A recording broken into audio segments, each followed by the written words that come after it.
ഗുരു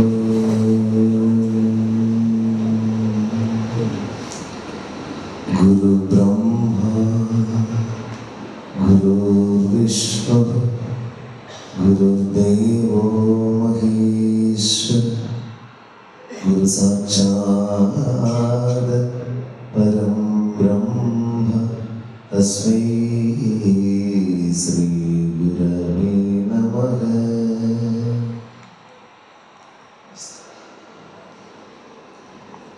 സന്നിധിയോഗം 26-ാം number Mariyappally ശാഖയിൽ നടക്കുന്ന 20ാമത് ശ്രീനാരായണ ദർശനോത്സവത്തിന് തുടക്കം കുറിക്കുന്ന ഈ സമ്മേളന വേദിക്ക് അധ്യക്ഷത വഹിക്കുന്ന ശാഖയുടെ ബഹുമാനായ പ്രസിഡന്റ് ശ്രീ അനിയച്ചൻ അവർ,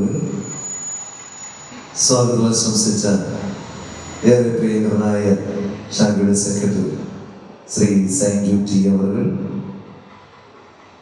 ഏറെ ബഹുമാനായ യൂണിയൻ കമ്മിറ്റി അംഗം ശ്രീ സാബു ഡി അവർ,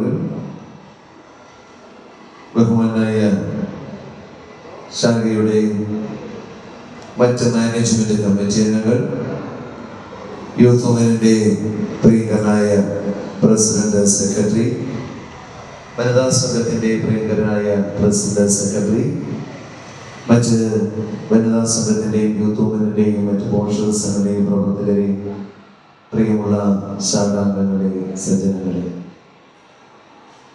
ശബ്ദം വളരെ പരിതാപകരമാണ്. ചങ്ങനാശ്ശേരി യൂണിയൻ നടത്തി വരുന്ന അറിയാം വിജ്ഞാനോത്സവം, കാരണം ഇവിടെയും അതുപോലുള്ള പരിപാടികൾ മുമ്പ് നടന്നിട്ടുണ്ട്. കുട്ടികൾക്കായി ഇവിടെ 2 ദിവസത്തെ വിജ്ഞാനോത്സവം പരിപാടി തകർത്താടിയതിൻ്റെ ശബ്ദപ്രശ്നമുണ്ട്. കൂടാതെ ഇന്ന് രാവിലെ പാലായിൽ മീനച്ചിൽ യൂണിയന്റെ തീക്കോയിൽ വെച്ചൊരു വനിതാ നേതൃസംഘവും ശക്തിയും എന്ന് പറയുന്ന ഒരു പരിപാടി എല്ലാം കൂടെ ആയപ്പോൾ ശബ്ദം തീരെയില്ല. അപ്പം ഞാൻ സൈൻജിനോട് ചോദിച്ചു, ഉദ്ഘാടനം മാത്രമുള്ളല്ലോ, വിളക്ക് എത്തിച്ചിട്ട് പോകാമല്ലോ എന്ന് കണ്ടപ്പോഴാണ് ഇവിടെ വന്നപ്പോൾ ഇങ്ങനെ താഴേക്ക് പ്രഭാഷണം എന്ന് കൂടി എഴുതി വെച്ചിരിക്കുന്നുണ്ട്. അപ്പം എന്തായാലും ശബ്ദത്തിൻ്റെ ഒരു പ്രശ്നം ഭഗവാൻ കനിയട്ടെ എന്ന് പ്രാർത്ഥിച്ചുകൊണ്ട് അല്പസമയം എന്തായാലും വന്നതല്ലേ സംസാരിക്കാമെന്ന് വിചാരിക്കുകയാണ്. എനിക്ക് സൈൻജു അഭിസംബോധന ചെയ്തപ്പോൾ 50 വർഷമായി ഈ ശാഖയിൽ പ്രവർത്തനം നടത്തിക്കൊണ്ടിരിക്കുന്ന ഒരു വൃദ്ധനെ കുറിച്ച് പറയുകയുണ്ട്. 50 വർഷം ശാഖയുടെ പ്രവർത്തനം എന്ന് പറയുമ്പോൾ എത്ര പൈസയിൽ തുടങ്ങിയതായിരിക്കും. പക്ഷെ ഈ സ്റ്റേജിൽ അങ്ങനെയുള്ള ഒരു വൃദ്ധരെ ആരെയും കണ്ടില്ല. നോക്കിയപ്പോ ഒരു യുവകോമളനായിരിക്കുന്ന ഒരാളെ കുറിച്ചാണ് ഇത് പറഞ്ഞത് എന്ന് മനസ്സിലാക്കുകയാണ്. എന്തായാലും നമ്മുടെ ഈ പരിപാടികൾ എനിക്ക് തോന്നുന്നു ആദ്യമായിട്ടാണ് ഈ മറിയപ്പള്ളി ശാഖ വന്നിട്ട് ഇത്രയും അംഗബലം കുറവ് കാണുന്നത്. അതിന്റെ കാരണം മനസ്സിലാകുന്നുണ്ട്. ഇങ്ങോട്ട് വരാൻ പറ്റില്ല, അതുപോലെ മഴയായിരുന്നു, വളരെ ശക്തമായ മഴ. പക്ഷെ ഈ പ്രതികൂലമായ കാലാവസ്ഥയിലും ഇത്രയും പേര് ഇവിടെ വന്നിരിക്കുന്നതിൽ എനിക്ക് അതിശയം തോന്നുക. അതും മറിയപ്പള്ളിയുടെ ഒരു പവറാണ് കേട്ടോ, പറയാതിരിക്കാൻ പറ്റില്ല. അത് മറിയപ്പള്ളി ശാഖയുടെ മാത്രം ഒരു പ്രത്യേകതയാണ്. അല്ലെങ്കിൽ ഈ സമയത്ത് ഇത്രയും ആളിവിടെ ഉണ്ടാവില്ല. ഞാൻ ഓർത്ത് മഴയൊക്കെ അല്ലേ, രക്ഷപ്പെട്ടു, അവിടെ പോയി 4-5 പേരാണ് എന്തെങ്കിലുമൊക്കെ ഒന്ന് പറഞ്ഞിട്ട് പോരാം എന്ന് വിചാരിച്ചൊക്കെ ആശ്വാസത്തിലാണ് വന്നത്. പക്ഷെ അത് നടക്കത്തില്ലെന്ന് മനസ്സിലായി. ഇപ്പൊ വീണ്ടും ഇങ്ങനെ ഓരോരുത്തർ വന്നോണ്ടിരിക്കുക. ഭക്ഷണവും കാണുമല്ലോ, അതൊരു കാര്യമാണ്. എന്തായാലും അവർ വന്നോണ്ടിരിക്കുന്നു എന്നതൊരു പ്രത്യേകതയാണ്. ഇവിടെ ഇന്ന് പറഞ്ഞിരിക്കുന്ന വിഷയം ഗൃഹസ്ഥാശ്രമവും പഞ്ചമഹായജ്ഞവുമാണ്. അപ്പൊ അത് പറയണമെങ്കിൽ അത് എവിടുന്ന് വന്നതാണെന്നൊന്ന് പറയേണ്ടി വരും. അങ്ങനെയാണെങ്കിൽ ഇത് എന്തിനാണ് ഈ പറയുന്ന പഞ്ചമഹായജ്ഞവും ഗൃഹസ്ഥാശ്രമവും ഒക്കെ എന്തിനാണ് പഠിക്കുന്നത്, എന്തിനാണ് ഈ ശ്രീനാരായണ ദർശനോത്സവം നടത്തുന്നത് എന്ന് പറയാതിരിക്കാൻ നിർവാഹമില്ല. ശ്രീനാരായണ ദർശനോത്സവം എന്തിന്, എങ്ങനെ, ഇതൊരു വലിയ ചോദ്യമാണ്.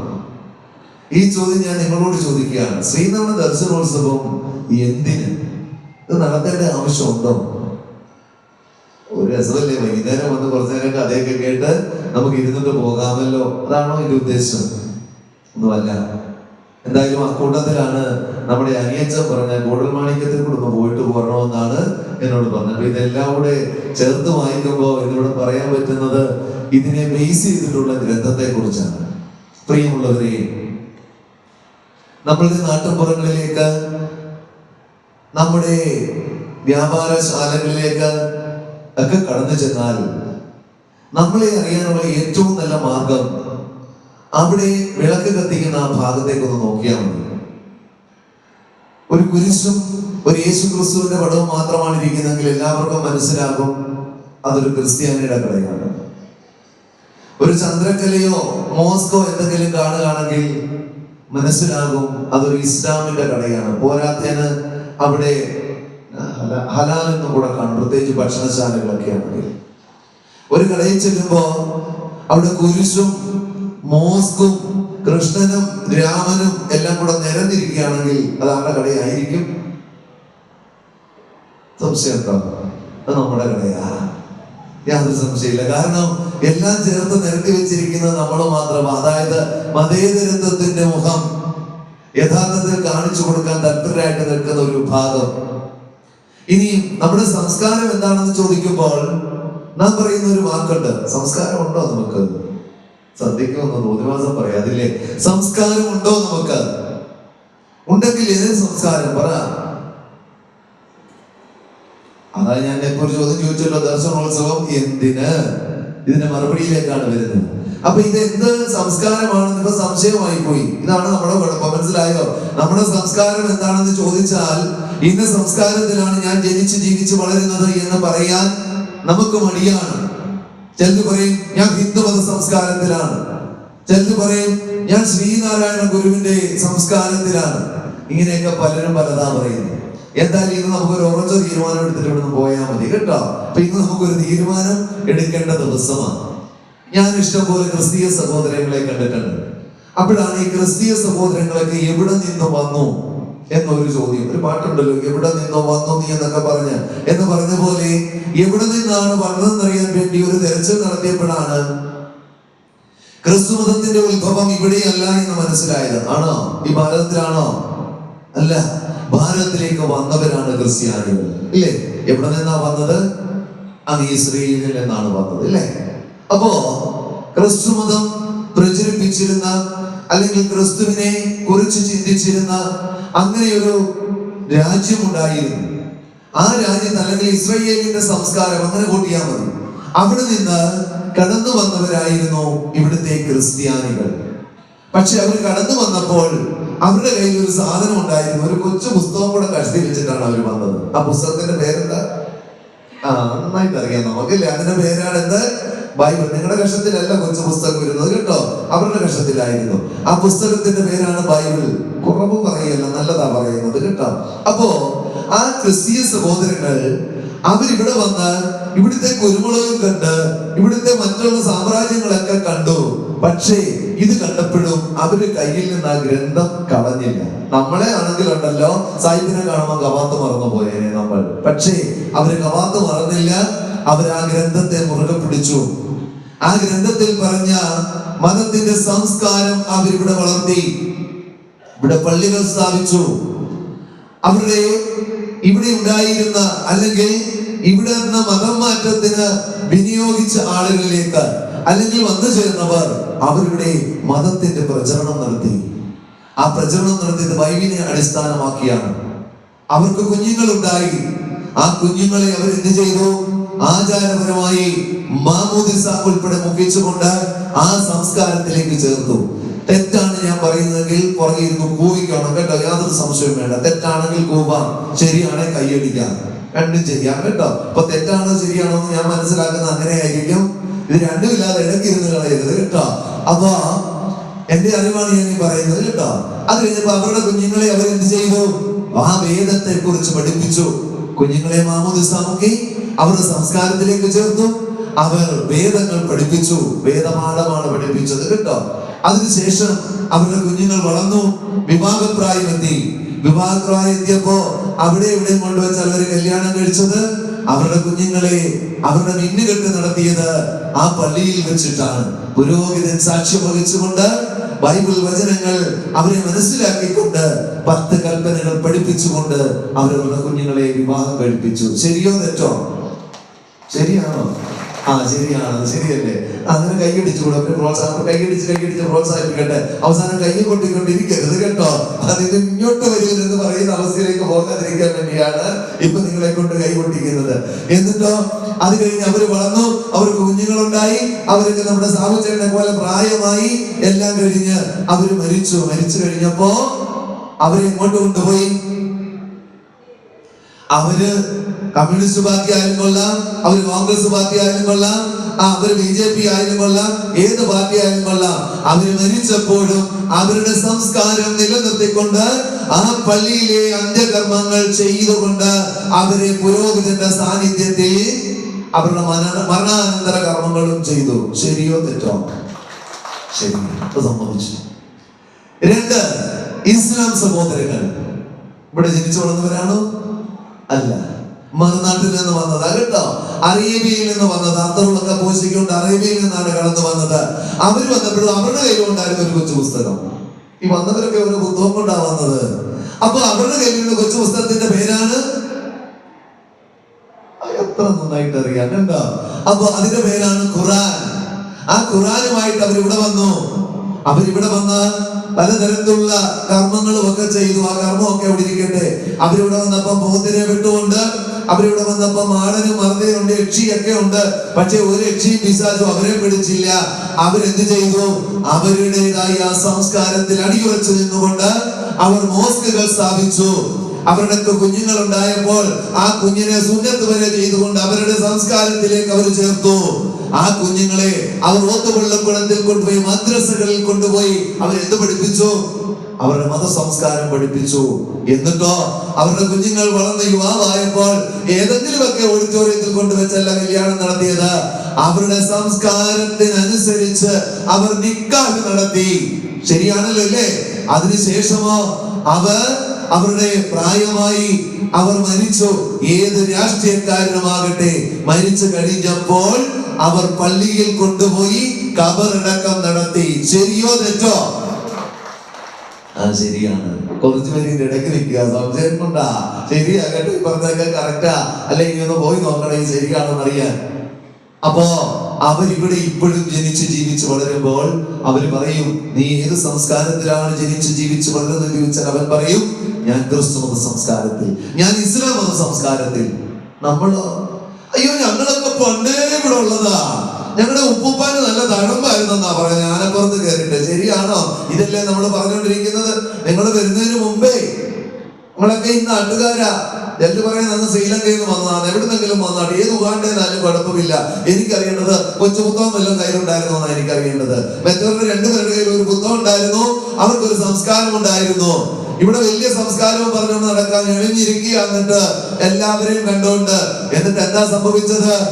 ഞങ്ങളങ്ങ് വടക്കത്തെ കഥ പറയും, ഞങ്ങളങ്ങ് മലബാറുകളായിരുന്നു. ഉണ്ടോ? ആ മലബാറിലായിരുന്നപ്പോഴേ അവിടുത്തെ 1ാം തരം ചേകവന്മാരായിരുന്നു. ആരാ? ഉപ്പുപ്പാന്റെ അപ്പൻ നല്ല ചേകവനായിരുന്നു. വാളെടുത്താൽ ഉറഞ്ഞു കൊള്ളുമായിരുന്നു. ഇപ്പൊ വാള് വെച്ച് കീഴടങ്ങിക്കൊണ്ടിരിക്കുക നമ്മളെ മക്കള്. മനസ്സിലായോ? അന്ന് നമ്മുടെ കാരണവന്മാര് നല്ല ചേകവന്മാരായിരുന്നു എന്ന് പറഞ്ഞ് അഭിമാനം കൊള്ളുക. ഇനി തെക്കോട്ട് ചെന്നാലോ, തിരുവിതാംകൂറുകളാണ് കേട്ടോ. ഞങ്ങളൊക്കെ അവിടെ നല്ല 1ാം തരം ബിഷപ്പുരന്മാരായിരുന്നു. ആരാ? കൃഷിക്കാർ, നമ്മുടെ വൈദ്യന്മാര്. ഉപ്പുമാൻ അപ്പന്റെ കാര്യം പറയുന്നത്, നമ്മൾ എത്ര വൈദ്യം ഉണ്ടെന്നുള്ളത് ഓർത്താ മതി. അപ്പൊ ഓർക്കുക, അങ്ങനെ പാരമ്പര്യം പറയുന്നു. ഇനി കൊച്ചു രാജ്യം എടുത്താലോ, ഈ മധ്യ കേരളം, ഇപ്പൊ ഈ പറയുന്ന മധ്യ കേരളം, മധ്യ തിരുവിതാംകൂറൊക്കെ എടുത്താലോ നല്ല കൃഷിക്കാരായിരുന്നു എന്ന് പറയും. പൂർവ്വകാല സംസ്കാരമാണ് പറയുന്നത്. പക്ഷേ ഞാൻ ചോദിക്കുന്നത്, ഈ നാട്ടുരാജ്യങ്ങളിൽ ഇവിടെ നിലനിന്നിരുന്ന സംസ്കാരം നമുക്ക് നഷ്ടപ്പെട്ടു. ഇന്ന് വിജ്ഞാനോത്സവത്തിന് വൈകുന്നേരമായപ്പോൾ ഒരു നാടൻ പാട്ട്, ആ പാട്ട് കേൾക്കുമ്പോഴേ പറയും, നോക്കി ആ പാടുന്നവര് പുലയരല്ലേ, ഹരിജൻസ് അല്ലേ എന്നൊരു ചോദ്യം ചോദിച്ചു. ഞാൻ പറഞ്ഞു, അതെ. എന്താ പുലിയൻ എന്ന് പറഞ്ഞാൽ കുഴപ്പം വല്ലതും ഉണ്ടോ? പുലിയൻ എന്ന് പറഞ്ഞാൽ പുഞ്ചവയലിൽ പണിയെടുക്കുന്നവനാണ് പുലിയൻ എന്ന് പറയുന്നത്. മനസ്സിലാക്കിക്കോ. പോളൂരിട്ട് നമ്പൂതിരി വന്ന് കൃഷിപ്പണി ചെയ്താലും അവന്റെ പേര് പുലിയൻ എന്നാണ് കേട്ടോ. കൊച്ചപ്പണി ചെയ്യുന്നവന്റെ പേര് കൊച്ചവൻ എന്നാ. ചട്ടീക്കല ഉണ്ടാക്കുന്നവന്റെ പേര്, അതിന് നമ്പൂരി ഉണ്ടാക്കിയാലും നമ്പൂതിരി കൊച്ചവനാ. അത്രയും മനസ്സിലാക്കുന്നത് നന്നായിരിക്കും. എന്ത് പണി ആര് ചെയ്താലും ആ കുലപ്പണി ചെയ്യുന്നവന്റെ പേര് അത്തരത്തിൽ കൽപ്പിച്ചു. ഇവിടെ കടന്നു വന്ന രാജഭരണം കടന്നു വന്നപ്പോൾ ആ രാജ്യത്തിന്റെ ഭരണകർത്താക്കൾ ഭാരത സംസ്കാരത്തിന്റെ, ഋഷീശ്വര സംസ്കാരത്തിന്റെ സിന്ധു നദീതട സംസ്കാരത്തിന്റെ ആ പാരമ്പര്യത്തെ കാത്തു സൂക്ഷിച്ചിരുന്ന ഇതര ഗ്രന്ഥങ്ങളെ കത്തിച്ചു കളഞ്ഞു, നശിപ്പിച്ചു കളഞ്ഞു. കുറെയൊക്കെ അടിച്ചോണ്ട് പോയി. ഇന്നും വിദേശികൾ വൈദ്യം ഉൾപ്പെടെ ചെയ്തുകൊണ്ടിരിക്കുന്നത് ഭാരത സംസ്കാരത്തിന്റെ മതഗ്രന്ഥം വെച്ചുകൊണ്ടാണെന്ന് എത്ര പേർക്കറിയാം? ഇവിടുത്തെ വേദോപനിഷത്തുകൾ വെച്ചുകൊണ്ടാണ് അവിടെ വൈദ്യശാസ്ത്രം പുരോഗതിയിലേക്ക് എത്തിയതെന്ന് എത്ര പേർക്കറിയാം? അറിയില്ല നമ്മുടെ മക്കൾക്ക്. എന്നിട്ട് നമ്മുടെ മക്കളെല്ലാവരും പുറകെ നടക്കുക. ഓർക്കണം, സംസ്കാര സമ്പന്നമായിരുന്ന ഈ നാട്ടിൽ രാജഭരണ വാഴ്ചയുടെ കാലഘട്ടത്ത് രാജനീതി നടപ്പിലാക്കിയപ്പോൾ കുലപ്പണികൾ ചെയ്തവരെ അത്തരത്തിൽ കുലത്തിൽ ജാതീയമായി കൽപ്പിച്ചുകൊണ്ട് സ്മൃതികളിലൂടെ അടിച്ചമർത്തപ്പെട്ടു. അങ്ങനെ നമ്മളെ സംസ്കാര ശൂന്യരാക്കി. മിണ്ടാതിരുന്നവരോട് കൈകൊട്ടിയവരുമുണ്ട്, ചിലപ്പോ ചിരിച്ചവരുമുണ്ട്, ആയിക്കോട്ടെ. പക്ഷെ ഒന്നും ചെയ്യാതിരുന്നവരോട് എന്താ കുഴപ്പമെന്നറിയാവോ? നമുക്ക് മിണ്ടാനുള്ള ശേഷിയില്ല. കാരണം നമ്മുടെ അമ്മൂമ്മമാരൊക്കെ പുളി കുടിച്ചവരായിരിക്കും. അതിന്റെ കുഴപ്പമാ. ഞാനിത് പറയും. എന്താ കാര്യം എന്നറിയാമോ? പ്രതികരണ ശേഷിയില്ലെന്നേ നമുക്ക്. നമ്മുടെ ഇവിടുത്തെ തമ്പുരാക്കന്മാരെ, നമ്മുടെ അമ്മൂമ്മമാരെ ഗർഭം ധരിച്ചിരുന്നപ്പോഴേ, ഇപ്പൊ ഗർഭം ധരിച്ചാൽ നിങ്ങൾ എന്നാ കൊടുക്കുന്ന മരുമക്കൾക്ക്? ബാദാം മിൽക്ക് കലക്കി കൊടുക്കും, കുങ്കുമപ്പൂ അരച്ചു കൊടുക്കും. പണ്ട് കൊടുത്തതൊന്നും ആയിരുന്നില്ല. നമ്മുടെ അമ്മൂമ്മമാരെ ഗർഭം ധരിച്ചപ്പോ ഇവിടുത്തെ തമ്പുരാക്കന്മാര് നിർബന്ധിച്ച് എന്ത് കുടിപ്പിച്ചു? അല്ല, ഒന്നാം തരം വാളംപുളി കലക്കി കുടിപ്പിച്ചു. അതായി മിണ്ടാതിരിക്കുന്നതിന്റെ കാര്യം. മനസ്സിലായോ? ഗുണമെല്ലാം നഷ്ടപ്പെട്ടു പോയി, മന്ദബുദ്ധികളായി. അങ്ങനെ മന്ദബുദ്ധികളായി ഒരു തലമുറയെ വാർത്തെടുത്തു. ആ മന്ദബുദ്ധികളായ തലമുറയുടെ പ്രതികരണ ശേഷി നഷ്ടപ്പെടുത്താൻ ശ്രമിച്ചു. എന്നാൽ പുളി കുടിക്കാതെ ശേഷിയുള്ളവരൊക്കെ കുറെ പേരൊക്കെ ഉണ്ടായിരുന്നേ. അങ്ങനെയുള്ള പൂർവകാല സൂരികൾ അതിനെ കച്ചുടച്ചുകൊണ്ട് സമൂഹത്തിലുണ്ടായ ദുരവസ്ഥയ്ക്ക് നേരെ പൊരുതി. കേട്ടിട്ടുണ്ടായിരിക്കും, ആറാട്ടുപുഴ വേലായുധപ്പണിക്കർ ഉൾപ്പെടെയുള്ള ശ്രേഷ്ഠരായ ആളുകളെ കുറിച്ച് നിങ്ങൾ കേട്ടിട്ടുണ്ടായിരിക്കും. എന്നാൽ രാജശാസനം നടപ്പിലാക്കി വന്നപ്പോൾ ഒന്നും പിടിച്ചു നിൽക്കാതെയായി. അവസാനം സ്വന്തം സംസ്കാരത്തെ മറ്റുള്ളവരുടെ കാൽക്കൽ സമർപ്പിച്ചുകൊണ്ട് ജാതീയമായ വേർതിരിവിൽ അകപ്പെട്ടുകൊണ്ട് മതം മാറ്റത്തിന് വിധേയരായി നമ്മുടെ പൂർവികർ. മനസ്സിലാക്കിക്കോണം, കടന്നു വന്നവരെ കൊച്ചുപുത്തവും കൊണ്ടുവന്ന് ഇവിടെ നടപ്പിലാക്കിയ ആ സംസ്കാരത്തിലേക്ക് മാറി. ക്രിസ്തീയ സഹോദരങ്ങളെ വിളിച്ചിട്ട് ഒരു ട്രീ ഉണ്ടാക്കണം. നിങ്ങൾ എന്നാ ട്രീയാ? ക്രിസ്മസ് ട്രീ അല്ല. എന്താണെന്ന് അറിയാമോ? നിങ്ങളുടെ അപ്പന്റെ പേരെടുക്കുക, അപ്പന്റെ പേരെടുക്കുക, അപ്പന്റെ പേരെടുക്കുക. എന്നിട്ട് അവരെ വിളിക്കുക, അവരുടെ അപ്പൂപ്പന്റെ പേരെടുക്കുക. രണ്ടും ഒന്നായിരിക്കും. എനിക്ക് കേട്ടോ, സംശയമൊന്നുമില്ല. എന്താണെന്നറിയാമോ? ഇവിടെ മതപരിവർത്തനം നടന്നു. സ്വന്തം സംസ്കാരം നശിച്ചു പോയപ്പോൾ നിലനിൽപ്പില്ലാതെയായി പോയി. ഓർക്കുക, ചെവിയിലേയും ഒരുക്കി ഒടിച്ചു, അന്ധതയിൽ ആണ്ടുപോയി. ബോധമില്ലാത്ത ഒരു തലമുറയെ സൃഷ്ടിക്കപ്പെട്ടു. മാറുമറയ്ക്കൊന്നും ഓർത്തു നോക്കിയ 100 വർഷം മുമ്പ് ഇവിടെ ഇപ്പൊ ഇരുന്നെങ്കിൽ ഈ മറിയപ്പള്ളി ശാഖയിലെ സ്ത്രീകളൊക്കെ എങ്ങനെയായിരിക്കും വന്നിരിക്കുന്നതെന്നൊന്ന് ഓർത്തു നോക്കി. മാറുമറയ്ക്കാതിരിക്കുന്ന അവസ്ഥയൊന്ന് ഓർത്തു നോക്കി. ചിന്തിക്കാൻ പറ്റുന്നുണ്ടോ? എന്നിട്ട് നമ്പൂരിമാര് പുറത്തു നിന്ന് നോക്കും. എന്തിനാണെന്നറിയാമോ? കരം മേടിക്കാൻ. എന്നിന്റെ കരമാണെന്ന് ഞാൻ പറയണ്ടല്ലോ, ഇല്ലേ? അപ്പോ ഇതായിരുന്നു പണ്ടത്തെ അവസ്ഥ. ഈ ദുരവസ്ഥയിൽ നിന്ന് ഈ സമൂഹത്തെ രക്ഷിച്ചേ മതിയാവും. ആ കാലഘട്ടത്തിലാണ് മഹാഗുരുവിന്റെ അവതാരം. ഇന്ന് സാമൂഹ്യമായി സംസ്കാരത്തിലുണ്ടായിരുന്ന ക്ഷേത്രങ്ങളെല്ലാം പിടിച്ചെടുത്തുകൊണ്ട് ബുദ്ധ പാരമ്പര്യങ്ങൾ ഉൾപ്പെടെ ഉണ്ടായിരുന്ന ആ സംസ്കാരത്തെ എല്ലാം നശിപ്പിച്ചുകൊണ്ട് ആര്യന്മാരുടെ വരവിലൂടെ കടന്നുകൂടിയ ആ സംസ്കാരം, അത് ഇവിടെ ജാതിയുടെ, മതത്തിന്റെ, വർഗത്തിന്റെ വിവേചനം ഉണ്ടായി. ആ ജാതി വർണ്ണനയാൽ ശൂദ്രനും ധാണിയായി പോയ, മിണ്ടുവാൻ പോലും നടക്കുവാൻ പോലും സ്വാതന്ത്ര്യമില്ലാതിരുന്ന ഒരു തലമുറ ഇവിടെ ഉണ്ടായി എന്ന യാഥാർത്ഥ്യം നിങ്ങൾ തിരിച്ചറിയണം. ആ കാലഘട്ടത്തിലാണ് മഹാഗുരു ജനിച്ചത്. മഹാഗുരുവിന്റെ ജനനശേഷം ഞാൻ ഇച്ചിരി മുന്നോട്ട് പെട്ടെന്ന് ചാടുക. നിങ്ങൾക്കറിയാം, SNDP യോഗത്തിന്റെ സമാരാധ്യനായിരുന്ന ജനറൽ സെക്രട്ടറി, ആദ്യത്തെ ജനറൽ സെക്രട്ടറി മഹാകവി കുമാരനാശാൻ. തൊട്ടുകൂടാത്തവർ, തീണ്ടിക്കൂടാത്തവർ, ദൃഷ്ടിയിൽപ്പെട്ടാലും ദോഷമുള്ളോ, കെട്ടില്ലാത്തോർ തമ്മിൽ ഉണ്ണാത്തോർ, ഇങ്ങനെ ഒട്ടല്ലഹോ ജാതിക്കോമരങ്ങൾ എന്ന് പാടിയ നാട്. ഓർക്കണം, പരസ്പരം മനുഷ്യനെ ഭ്രഷ്ട് കൽപ്പിക്കുന്ന നാട്. ഒരു സംസ്കാരത്തിലും ജീവിക്കാനാവാതെ അങ്ങോട്ടും ചാടി ഇങ്ങോട്ടും ചാടി, ഇച്ചിരി ക്രിസ്ത്യാനിയുടെയും ഇച്ചിരി ഇസ്ലാമിന്റെ, ഇച്ചിരി നമ്പൂതിരിയുടെയും ഇച്ചിരി നായരുടെയും, അങ്ങനെ പല സംസ്കാരത്തിൽ അടിമപ്പെട്ടു പോയ ഒരു മഹാജനത. ആ മഹാജനതയുടെ ദുരവസ്ഥ കണ്ടുകൊണ്ട് ഭഗവാനോട്, ശ്രീനാരായണ ഗുരു തൃപ്പാദങ്ങളോട് തന്റെ ശിഷ്യഗണങ്ങൾ ചോദിച്ചു, അല്ലയോ ഭഗവാനെ, ഈ നാട്ടിലെ ദുരവസ്ഥകൾ കാണുന്നില്ലേ? മനുഷ്യന് തീണ്ടൽ കൽപ്പിച്ചിരിക്കുന്നു. മനുഷ്യന് മേൽവസ്ത്രം ധരിക്കാൻ പറ്റുന്നില്ല, നല്ല പേരിട്ട് വിളിക്കാൻ പറ്റുന്നില്ല. ജാതിയുടെ പേരിൽ, മതത്തിന്റെ പേരിൽ, വർഗത്തിന്റെ പേരിൽ, വർണ്ണത്തിന്റെയും ഒക്കെ പേരിൽ മനുഷ്യത്വം നഷ്ടപ്പെടുത്തിയിരിക്കുന്നു.